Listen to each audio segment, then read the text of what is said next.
पवन कुमार बहुत बड़ा चोर है, इसलिए कोई उसे अपने घरों के आसपास भी भटकने नहीं देता है। अगर पवन किसी के घर के आसपास नजर आ जाए तो लोग सिर्फ उसका चेहरा देखते ही पुलिस वालों को फोन लगा देते थे। इस बात से पवन काफी परेशान था। अब मैं क्या करूं? ये लोग तो मुझे एक आम इंसान की तरह सड़क पर से भी गुजरने नहीं दे रहे हैं। ऐसे सोचकर परेशान हो रहे पवन को वहाँ पर कुछ लोग ऐसे बात करते हुए नजर आते हैं। मेरे साथ तो धोखा हो गया भाई। मैं अपने बैल को 50,000 में बेचा था और जिसने खरीदा उसने 2 मिनट में किसी और को 60,000 में बेच दिया। इसमें धोखा क्या है? वो तुमसे थोड़ा ज्यादा समझदार है बस। उनकी बातें सुनकर पवन हैरान होकर ये सोचने लगता है कि एक बैल 50 से 60,000 होता है। ऐसे तो वो बिना किसी के घर के आसपास गए ही ढेर सारे पैसे कमाकर धनवान बन सकता है।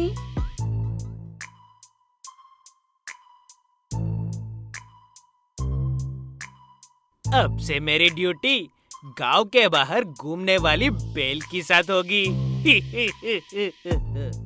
ऐसे कहते हुए पवन चुपके से जाकर एक बैल चुराकर रेलवे स्टेशन जाता है और उस गाय को आखिरी वाली बोगी में चढ़ाकर बाजार लेकर जाता है।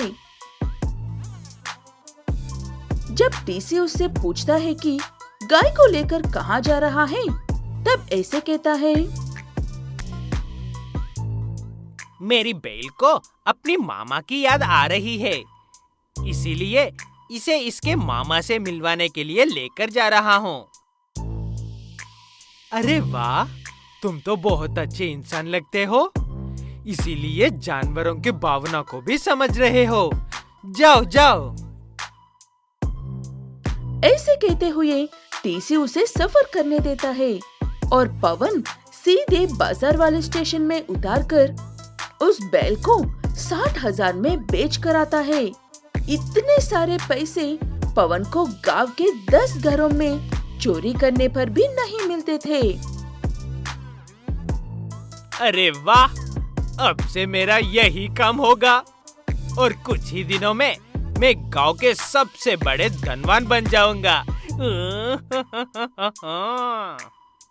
ऐसे कहते हुए पवन हर रोज एक गाय को चुराकर ट्रेन से सीधे बाजार लेकर जाकर बेचकर खूब पैसे कमा रहा था।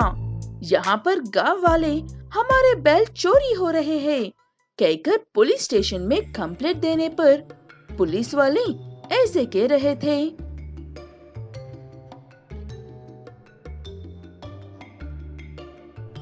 देखिए, जब से आपने हमें फर्स्ट कंप्लेंट की थी तब से हम हर सड़क पर पहरा दे रहे हैं। हमें कहीं पर भी आपके बैल चोरी नहीं मिल रहा है। लगता है ये काम किसी जंगली जानवर का है। ऐसे कहते हुए पुलिस उन्हें भेज देता है।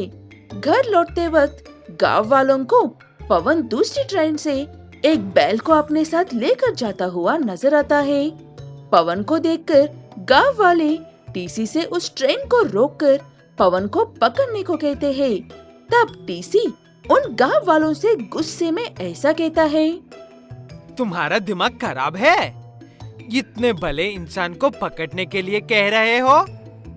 वो इंसान हर रोज अपने बैल को इस ट्रेन से उनके रिश्तेदारों से मिलवाने के लिए लेकर जाता है।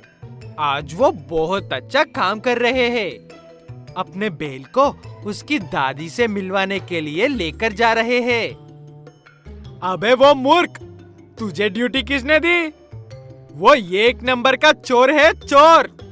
और वो हमारे गांव के सभी बैल चुराकर इससे भाग रहा है, इसीलिए वो किसी भी चेकपोस्ट वालों के हाथ नहीं लग रहा है। ऐसे कहते हुए पवन को उसके स्टेशन तक पीछा करके पकड़ लेते हैं और ले जाकर पुलिस वालों के हवाले कर देते हैं। जब पुलिस वाले उससे पूछते हैं कि वो ऐसा क्यों कर रहा है, मैंने एक दो बार मजबूरी में चोरी कर दी।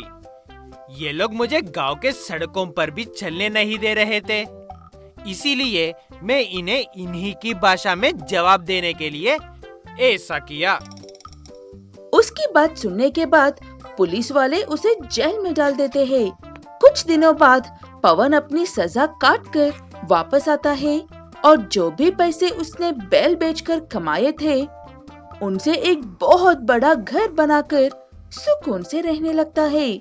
तब लोगों को अकल आती है कि किसी को भी यूं ही नीचा नहीं दिखाना चाहिए। हर कोई सुधर सकता है।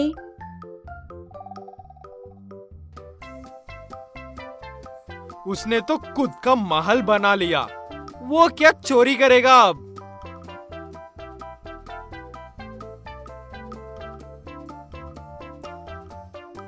मेरा बैल नजर नहीं आ रहा है।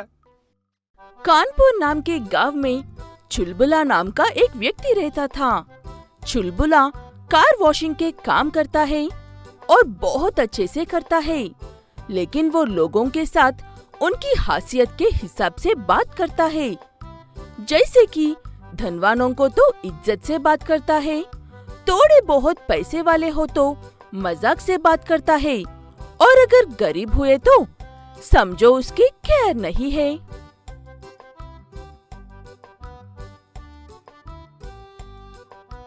चुलबुले भाई, मेरी भी कार की वॉशिंग कर दो, बिल्कुल एकदम नहीं लगनी चाहिए। ये किसकी कार उठा कर ले आया बे? ये कार नहीं, बेकार है। वैसे भी तू एक दूध का व्यापारी, गाय बैल के साथ रहने वाला, तुझे कार की क्या जरूरत है बे? ले जा इसे, मैं ऐसी टीन के डब्बा साफ नहीं करता हूँ। ऐसे कहते हुए चुलबुला महेश को वहाँ से बेइज्जती करके भेज देता है।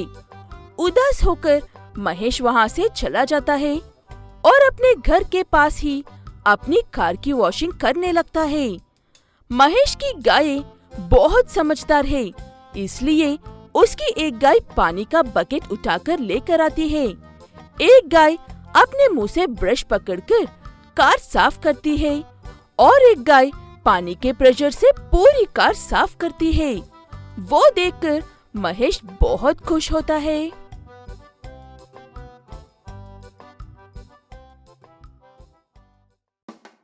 अरे वाह, शुक्रिया मेरे गायों, तुम सब बहुत बढ़िया काम कर रहे हो।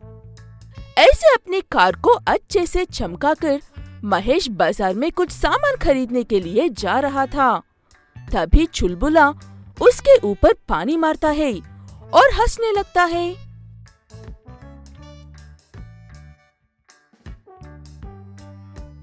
ये क्या बदतमीजी कर रहे हो? मैं तुमसे कुछ कहा था क्या अभी? अपने काम से काम रखो। ऐसे कहने पर चुलबुले को और गुस्सा आता है और वो महेश से झगड़ा करने लगता है। तो बातें हंसते हुए क्या कर लिया? तुम तो मेरे सर पर चढ़ रहे हो। पता है कितने लोग आते हैं मेरे पास, कितने पैसे कमाता हूँ मैं हर रोज। तुम्हारी हैसियत ही क्या है? तब एक बूढ़ा आदमी महेश को समझाकर दुखी ना होने के लिए कहता है। तुम जानते हो ना बेटा, ये पहले से ही ऐसा है। सारा गांव इसके बर्ताव से परेशान है। एक दिन जरूर कोई आएगा जिसके सामने ये माफी मांगकर रोएगा।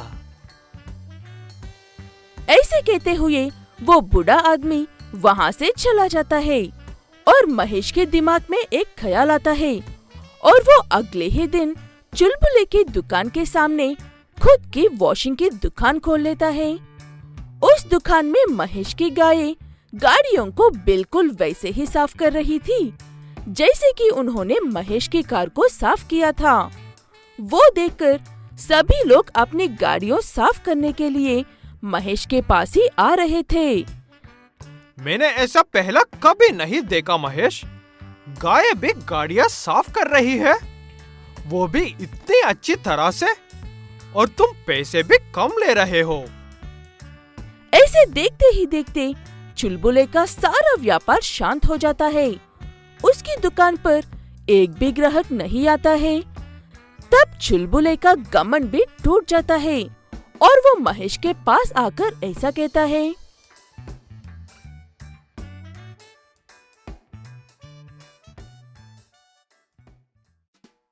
मुझे माफ करो मेरे भाई, मैं कमाई में अंधा हो गया था, इसीलिए ऐसा बर्ताव कर रहा था। पिछले 3 महीनों से खाली बैठा हूँ। अब मेरे पास कुछ भी नहीं है। मेरे बच्चे भूखे हैं, मुझे कोई काम दे दो। तुम्हें अकल आ गई है। मुझे और गांव वालों के लिए इतनी काफी है दोस्त। मैं तुम्हें काम देने के बजाय अपने साथ काम करने को कहूंगा, क्योंकि तुम्हारे बर्ताव चाहे जैसा भी था, लेकिन तुम्हारा काम लाजवाब था। ऐसे कहते हुए तब से महेश चुलबुले को अपना पार्टनर बनाकर गायों के साथ मिलकर अच्छे से कार वॉशिंग करते हुए अपना व्यापार चलाते हैं। उस अनोखे वॉशिंग सेंटर को देखकर लोग दूर दूर से आकर अपनी गाड़ियाँ साफ करवाने लगते हैं।